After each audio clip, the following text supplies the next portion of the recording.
Sebelumnya perkenalkan, nama saya Dea Juniati dengan NIM 23089005. Ya, saya akan memaparkan materi mengenai potret pembinaan olahraga prestasi di Indonesia.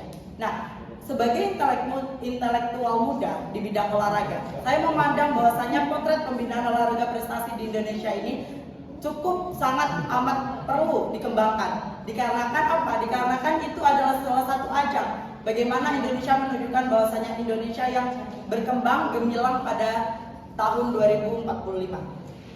Nah, di pembinaan olahraga prestasi ini bukan hanya tentang fisik dan teknik saja, tetapi juga di dalam psikologi, gizi, serta bagaimana karakter dari atlet itu dibentuk. Sayangnya, pembinaan olahraga prestasi di Indonesia ini belum merata, terutama di daerah-daerah terpencil yang jalan atau kurang jalan kesananya kurang memadai. Jadi di situ adalah adanya hambatan bagi seorang pelatih untuk menjadikan pembinaan olahraga prestasi ini lebih berkembang di Indonesia.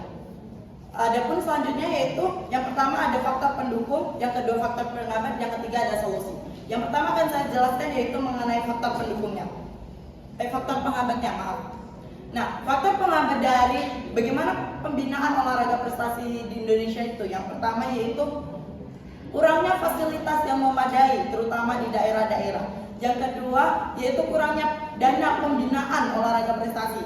Yang saya lihat yang pertama yaitu di Pomnas Sumatera Barat atau Pomnas Sumatera Barat yang mendapatkan uang saku sebesar Rp650.000 yang di saat itu dana yang dikeluarkan atau uang pembinaan tersebut digunakan untuk makan dari atlet itu sendiri sehingga atlet tidak bisa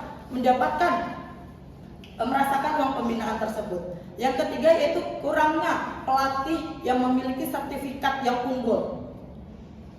Selanjutnya yaitu yang akan saya jelaskan yaitu mengenai faktor penghambatnya. Faktor penghambat yang pertama yaitu adanya kurangnya faktor pendukung, faktor pendukungnya yaitu di Indonesia sekarang sudah banyak akademik yang dibuka serta ruang-ruang lingkup olahraga yang sudah mulai diperbesar. Yang kedua yaitu mulai adanya pembinaan yang muncul mulai dari yang terkecil seperti anak usia dini, adanya anak-anak SD sudah mulai dibina untuk menjadi seorang atlet yang profesional. Selanjutnya yaitu adanya pelatihan-pelatihan yang diberikan untuk atlet atau pelatih untuk menjadikan atlet sebagai atlet yang berkualitas. Yang selanjutnya yaitu solusi apa yang dapat saya berikan agar pembinaan olahraga prestasi di Indonesia ini lebih berkembang. Yang pertama yaitu adakan pelatihan atau kerjasama ataupun seminar-seminar untuk atlet-atlet serta pelatih-pelatih agar pembinaan di Indonesia ini lebih berkembang. Yang kedua yaitu sediakan sarana dan prasarana yang memadai, pemerataan sarana dan prasarana di daerah-daerah yang terkecil. Sehingga apa? Sehingga atlet-atlet yang di daerah itu dapat mengembangkan minat dan bakatnya.